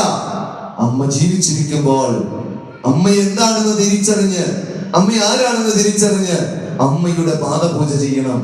ജീവിച്ചിരിക്കുന്ന അമ്മയെ കുളിപ്പിച്ചൊരുക്കി ആ അമ്മയെ ഇരുത്തി അമ്മയുടെ നെറ്റിയിൽ തിലകം ചാർത്തി അമ്മയുടെ കഴുത്തിൽ ഒരു പൂമാലയിട്ട്, ചെമ്പരത്തി പൂവായാലും മതി, കുഴപ്പമില്ല. ചത്ത് കഴിയുമ്പോൾ വലിയ പിണ്ടിമാല കൊണ്ടുവന്നിട്ടിട്ട്, അയ്യോ ചത്ത് കിടക്കുന്ന അമ്മ ഒരുക്ക് കാണണം. എന്റെ കുഞ്ഞെ ജീവിച്ചിരുന്നപ്പം ഒരു മുഴം മുല്ലപ്പൂ മേടിച്ചു കൊടുത്തിട്ടുണ്ടോ? ചത്ത് കഴിയുമ്പോൾ മുല്ലപ്പൂവിനകത്ത് കുളിപ്പിക്കുക. ഈ മൂക്കി പഞ്ഞി വെച്ചിരിക്കുന്ന അമ്മ മണപ്പിക്കാൻ വേണ്ടിയാണോ മുല്ലപ്പൂ മേടിച്ചിട്ടത്? ചത്ത് കഴിയുമ്പോൾ അമ്മയ്ക്ക് കൊണ്ട് പെർഫ്യൂം അടിക്കുക. ജീവിച്ചിരിക്കുമ്പോൾ ഈർപ്പനാറ്റം കൊണ്ട് അടുക്കാൻ മേലായിരുന്നു അമ്മയുടെ അടുത്തോട്ട്. ചത്ത് കഴിയുമ്പോൾ പെർഫ്യൂം അടിച്ചു വെക്കുക. എന്താ? അമ്മയുടെ നാറ്റം പിടിക്കാതിരിക്കാൻ, അല്ലാതെ അമ്മയ്ക്ക് മണപ്പിക്കാനല്ല. കാരണം അമ്മയുടെ മൂക്കിലും ചെവിയിലും എല്ലാം പഞ്ഞിയാ. മൂക്കി പഞ്ഞി വെച്ച് കഴിഞ്ഞ് മുല്ലപ്പൂമാല ഇടണ്ട, മൂക്കി പഞ്ഞി വെച്ചിട്ട് പെർഫ്യൂം അടിക്കണ്ട. ഈ ജീവിച്ചിരിക്കുന്ന അമ്മമാരെ നാളെ രാവിലെ കുളിപ്പിച്ചിരുത്തി ശവത്തിനടിക്കുന്നതായാലും വേണ്ടിയില്ല, ഇച്ചിരി പെർഫ്യൂം മേടിച്ച് അങ്ങോട്ട് അടിച്ച്, എന്നിട്ടോ വീട്ടിലെ വാതിക്കലെ തുളസിയിലായാലും മതി, പറ്റുമെങ്കിൽ ഒരു മുല്ലപ്പൂമാല വേണ്ടിയിരും. ചാകുമ്പോ അമ്മയെ ഞാൻ ഇടത്തില്ലെന്ന് പറഞ്ഞിട്ട് ഇപ്പൊ അങ്ങിട്ട്, ജീവിച്ചിരിക്കുമ്പോ അമ്മ ആസ്വദിച്ചോട്ടെ. കാരണം കുറെ നേരം ചേർത്ത് പിടിക്കുമല്ലോ. മറ്റേത് 10 മിനിറ്റ് കഴിയുമ്പോൾ കത്തിച്ച് കളയും. ഇതമ്മ കത്തിക്കത്തില്ല. അമ്മ അത് ഉണങ്ങുന്നിടം വരെ വെച്ചോണ്ടിരുന്നോളും കേട്ടോ. അപ്പൊ എന്തായാലും അമ്മയുടെ കഴുത്തിലോട്ട് ആ മാലയിട്ട്, എന്നിട്ടോ ഇച്ചിരി ഭസ്മം അമ്മയുടെ പാദം ഒരു ഇലയിൽ വെക്കണം. വിളക്കരയിൽ വെക്കുന്നത് ഒരു ദേവരൂപമാണെന്ന് സങ്കല്പിച്ചുകൊണ്ടാ ഈ ഇരിക്കുന്ന ഗുരുവിന്റെ പാദം, ദൈവന്റെ പാദം എവിടെ വെക്കണം? ഒരു തൂസലിനെ വെട്ടിയിട്ട് ചത്ത് കിടത്താന്ന് വിചാരിച്ചാൽ മതി കേട്ടോ. എന്നിട്ട് അമ്മയുടെ കാല് അതിലേക്ക് വെക്കുക. എന്നിട്ടോ ആ പാദം ഒന്ന് കഴുകുക. ഒത്തിരി കുളിപ്പിച്ചതല്ലേ, ഒത്തിരി അപ്പി കഴുകിയതല്ലേ അമ്മയുടെ കൈകൊണ്ട്. ഈ അമ്മയുടെ പാദം ഒന്ന് കഴുകിയാൽ ജീവിതത്തിൽ പുണ്യം കിട്ടും. സിനിമാ നടികളുടെ പാദം കഴുകിയിട്ട് ഒന്നും കിട്ടാനില്ല. ചിലര് സിനിമാ നടിയുടെ പാദം കഴുകുന്നു, ബ്രാഹ്മണന്റെ കാല് കഴിച്ച് വായിക്കാത്തോട്ട് ഒഴിക്കുന്നു. ഇതൊക്കെയാ ചെയ്യുന്ന, കാല് കഴിച്ചോട്ട്. പെറ്റമ്മയുടെ പാദം കഴുകാത്തവരാ നാളെ നിങ്ങളെ കാല് കഴുകിച്ചു കൂട്ടാൻ പോകുന്നത്. ഇതൊക്കെ കാണുമ്പോൾ എന്താ കൂവാതിരിക്കാൻ പറ്റുമോ? ജീവിച്ചിരിക്കുന്ന വീട്ടിലിരിക്കുന്ന അമ്മയുടെ പാദം ഒന്ന് കഴുക. എന്നിട്ട് അല്പം ഭസ്മം എടുത്തതിലേക്ക്, ഭസ്മം നീ കയ്യിലെടുക്കുമ്പോൾ ഓർത്തുകൊള്ളുക, നിന്റെ അന്ത്യമാണ് ഈ കാണുന്നത്. നീയും ഇതായി മാറുമെന്ന് നീ ഓർത്തുകൊള്ളുക. ആ പാദത്തിലേക്ക് അത് ഒടിയിക്കുക. എന്നിട്ടോ അല്പം പുഷ്പമെടുത്ത് ചുറ്റത്ത് പിടിച്ചുകൊണ്ട് ഒരു ഗുരുധ്യാനം ചെല്ലുക. ഗുരു ബ്രഹ്മ, ഗുരു വിഷ്ണു, ഗുരുദേവോ മഹേശ്വരൻ, ഗുരു സാക്ഷാത് പരബ്രഹ്മ തസ്മൈ ശ്രീ ഗുരവേ നമഃ. സൃഷ്ടിക്കും സ്ഥിതിക്കും സംഹാരത്തിനും പദീഭൂതമായ അറിവിനായിക്കൊണ്ട് നമസ്കാരം. ആദ്യത്തെ അറിവ് തന്ന അമ്മയല്ലേ? അപ്പം ആദ്യം ഗുരുധ്യാനം ചില ആരണമില്ലാതെ ഇരുന്നത് അമ്മയെ നോക്കിക്കൊണ്ട് ആ പുഷ്പം പാദത്തിൽ അർപ്പിക്കുക. രണ്ടാമത് വീണ്ടും ഒരു പുഷ്പം എടുക്കുക. ചത്ത് കഴിയുമ്പോ ശാന്തി പറയത്തില്ലേ, അമ്മയെ നന്നായിട്ട് മനസ്സിൽ ധ്യാനിച്ചു, അമ്മ പുറത്ത് വന്ന് നിൽക്കുക, ഇങ്ങോട്ട് കയറാന്ന് നിൽക്കുക, കയറട്ടെ, ഒന്നുകൂടെ ഒന്ന് കറക്കി നോക്കട്ടെ, കിട്ടുന്നില്ല, വഴി നിൽക്കുന്നേ ഉള്ളൂ, ഇങ്ങോട്ട് കയറി വരട്ടെന്ന് പറയത്തില്ലേ? ഇപ്പൊ ജീവിച്ചിരിപ്പുണ്ട്, അമ്മയ്ക്ക് കേൾക്കാം കേട്ടോ, ചത്ത് കഴിക്കാൻ പിന്നെ കേൾക്കത്തില്ല, ഇതിപ്പോ കേൾക്കാം, ഫ്രണ്ടിലിരിക്കുകയല്ലേ. അപ്പോ അമ്മേ എന്നോട് ക്ഷമിക്കണേ, ഞാൻ അറിഞ്ഞോ അറിയാതെയോ എന്തെങ്കിലും തെറ്റ് ചെയ്തിട്ടുണ്ടെങ്കിൽ അത് പുറത്തെനിക്ക് മാപ്പ് തരണം അമ്മ എന്ന് പറഞ്ഞുകൊണ്ട് അമ്മയുടെ പാദത്തിൽ അപ്പുറത്തവിടുക. പറ്റുന്നെങ്കിൽ ഒരു ഇച്ചിരി പഞ്ചസാര, അല്ല ഇച്ചിരി കൽക്കണ്ടം, അല്ല ഇച്ചിരി മുന്തിരി എടുത്ത് അമ്മയുടെ വായിലേക്ക് ഒന്ന് വെച്ചു കൊടുക്കുക. എന്നിട്ട് ചത്ത് കിടക്കുന്ന ശവത്തിനാന്ന് വിചാരിച്ചുകൊണ്ട് ചേർത്ത് പിടിച്ചു കൊടുക്കുക. അമ്മമാരെ, നിങ്ങളുടെ കണ്ണുകൾ അറിയുമോ ഇല്ലയോ? നിങ്ങൾ സത്യം പറ.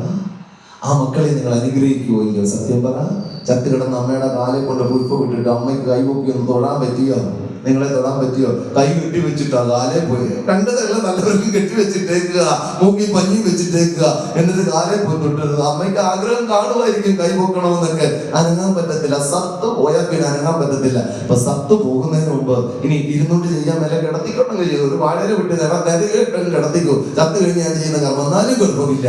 പക്ഷേ ഗുരുപൂജ ചെയ്യണം കേട്ടോ. ആ ഗുരുപൂജ ചെയ്യാതെ മഹാഗുരുവിനെ നിങ്ങൾ പൂജ ചെയ്യണ്ട. കാരണം മഹാഗുരു പറഞ്ഞു തന്ന വഴിയെ പോകാൻ പറ്റാത്തവരെ ഗുരു അനുഗ്രഹിക്കുമെന്ന് തോന്നുന്നുണ്ടോ? ഗുരു നമുക്ക് മാനുഷ്യയജ്ഞം, ആ മാനുഷ്യയജ്ഞത്തിൽ മാനവസേവ എങ്ങനെയായിരിക്കണം, മാതാപിതാക്കളെ എങ്ങനെ സംരക്ഷിക്കണം, ഗുരുജനങ്ങളെ എങ്ങനെ സംരക്ഷിക്കണം, സാഹോദര്യം എങ്ങനെയായിരിക്കണം എന്ന് പറഞ്ഞു തരുന്നു മാനുഷ്യയജ്ഞത്തിൽ. ഇവയെല്ലാം പാലിച്ചാൽ ഗുരുവിന്റെ അനുഗ്രഹം കിട്ടും. ഞാൻ പിള്ളേരെ പഠിപ്പിക്കുക, പിറ്റേ ദിവസം വരുമ്പോൾ പറയുന്നത് ചോദിക്കുന്നെല്ലാം ഉത്തരം പറഞ്ഞാൽ എന്ത് സന്തോഷമായിരിക്കും അല്ലേ?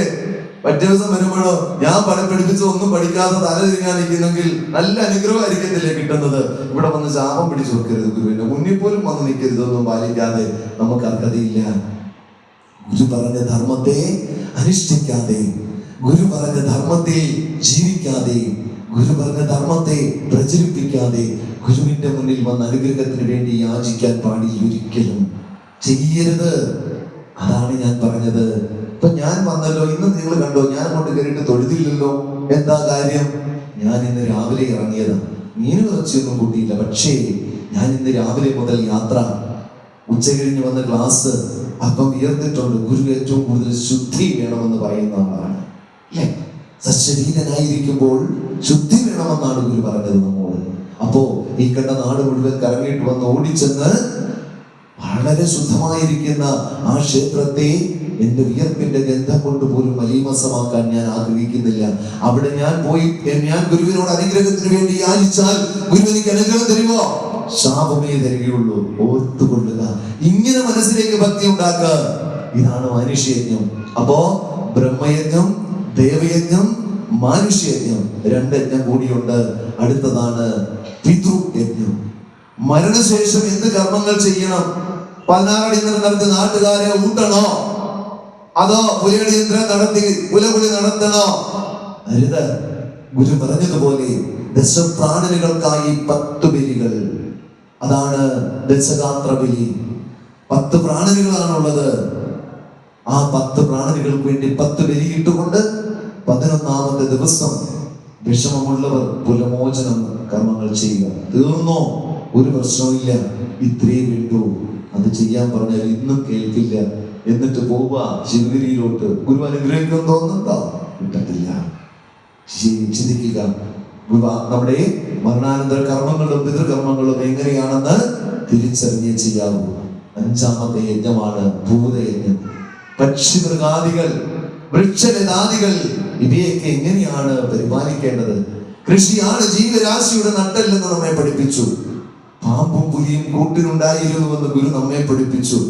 പ്രകൃതിയിൽ മൃഗങ്ങളൊന്നും ശത്രുക്കളല്ല. ഈ മനുഷ്യനെ പോലെ കുതികാല് വെട്ടുന്ന, പുറകീന്ന് കുത്തുന്ന ഒരു മൃഗങ്ങളും ഉണ്ടാവില്ല.